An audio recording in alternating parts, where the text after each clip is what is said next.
Nah, sebagai lanjutan kita akan masuk ke dalam tabel arus kerja OVO. Nah, ini diberi pengantar dulu lah ya. Ini apa? Oke, ini memang kelemahan ya di dalam mahasiswa ya. Jadi kesulitan untuk menyampaikan apa yang akan disampaikan. Gitu. Misalnya mudah ya, saya beri merah ya. Berikut ini disampaikan tabel arus kerja mengenai sistem apa ya, tadi ada pembelian pulsa OVO ya, ada, sehingga ini jelas ini kan arus kerja OVO kan banyak ya, maka sistem apa yang harus yang akan dilakukan ini. Ini sama ya seperti kasus yang satunya, kalau membuka akun kan terlalu panjang ya, mengisi saldo juga terlalu panjang. Anda mau pilih mana ya? Tab menu saldo, memilih platform, oke, mengikuti instruksi, saldo bertambah, membayar. Nah, mungkin fokus di sini ya. Memilih produk, memilih OVO, payment. Nah, ini mungkin fokus Anda di sini ya. Ini menerima pembayaran barang jasa, kalau pelanggan menerima bukti ya. Nah, kira-kira mungkin fokus Anda itu di sini ya. Jadi ini ibaratnya sudah ada ya, saldonya sudah ada, tidak perlu diceritakan, nggak masalah, sama seperti kelompok satunya ya. Ini mau membayar barang dan jasa ya, oke. Nah, oke. Kemudian overview diagram. Kita akan lanjutkan di dalam overview diagram. Ada aktor ini ditulis siapa? Oke, aktornya pembeli. Nah, ini aktor juga. Ya. Jadi yang depan tuh aktornya ada pembeli. Ya, aktor itu umum ya, semuanya adalah aktor. OVO itu kan sistem, berarti sistem OVO atau aplikasi OVO, sistemnya sebenarnya bukan aplikasinya ya, sistemnya di dalamnya aplikasi itu. Kemudian ada aktor, yaitu penerima. Ya, penerima apa ya? Jumlah tagihan, penjual mungkin ya. Ini mungkin yang satunya ini penjual. Ya, oke, bagaimana ya caranya? Sip, saya pakai sip ya. Mungkin ini penjual, gitu ya.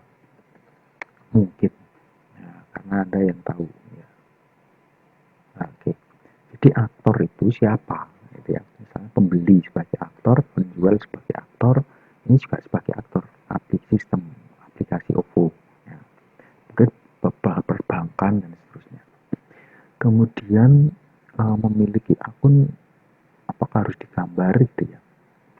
Oke. Register, validasi, tampilan login gagal, top up, transfer, jumlah. Ini overview activity diagram,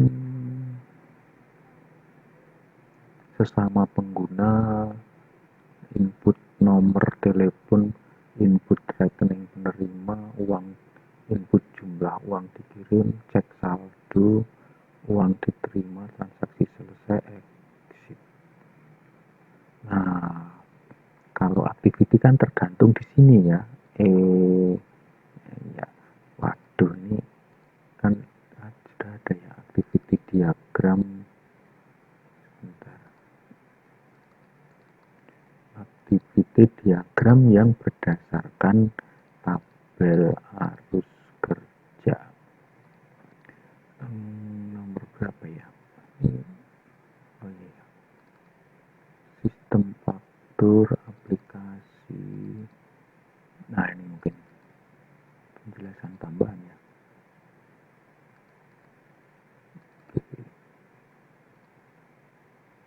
Activity diagram itu UML ya. Yang satunya mana ya? 151.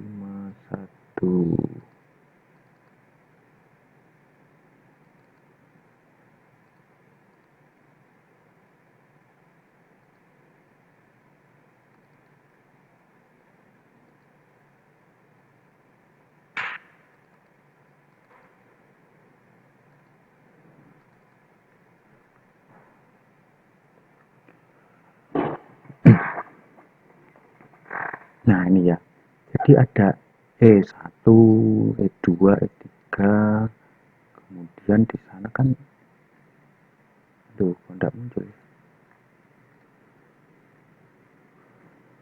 Nah ini baru muncul. Nah, sudah ada ya, cuma nggak jeli aja. Lihat nih, ini kan E1,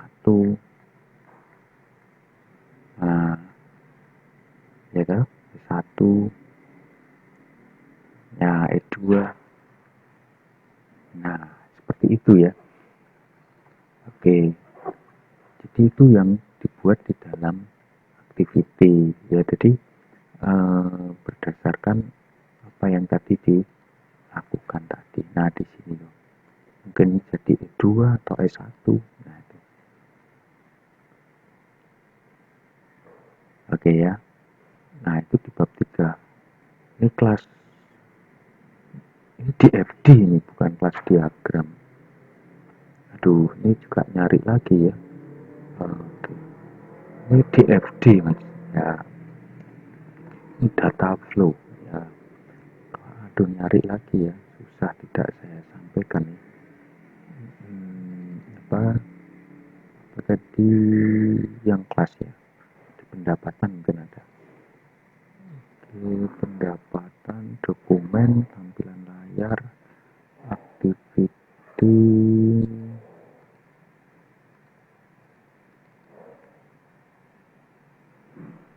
Nah ini ada kelas ya. Nah, kelas diagram kan seperti ini. Ya, oke ya. Jadi tahu ya yang dimaksud dengan kelas diagram dan aktif itu di buku ada ya. Nah, ini keteledoran ya, fatal gitu ya. Nah, oke. Ini DFD. Kalau seperti ini bunyinya DFD yang level konteks ya.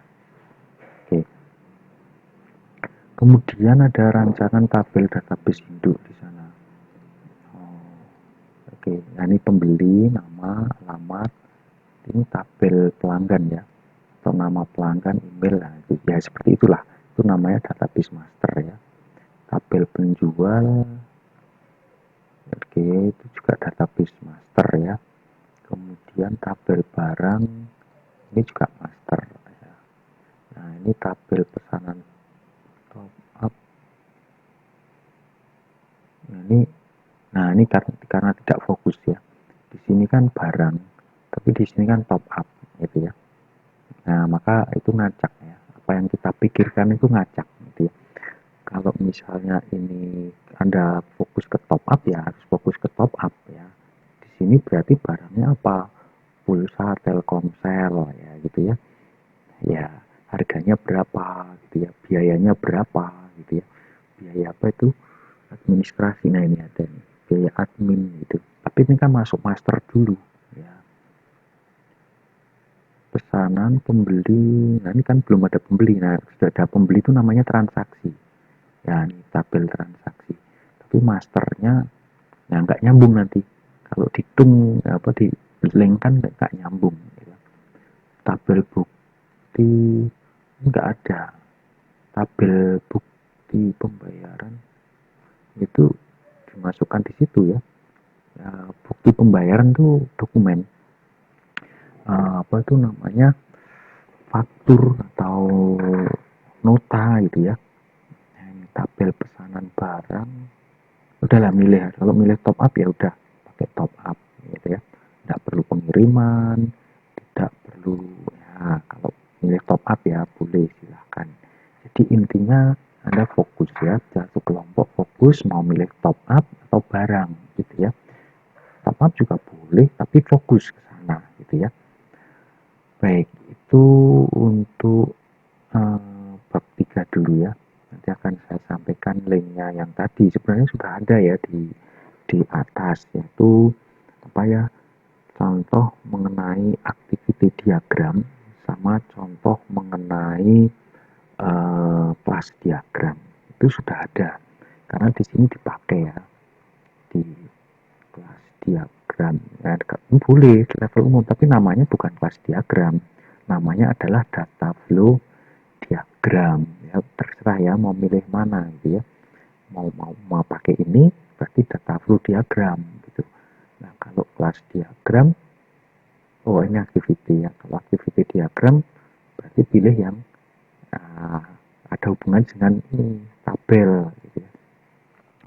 Oke, baik itu dulu.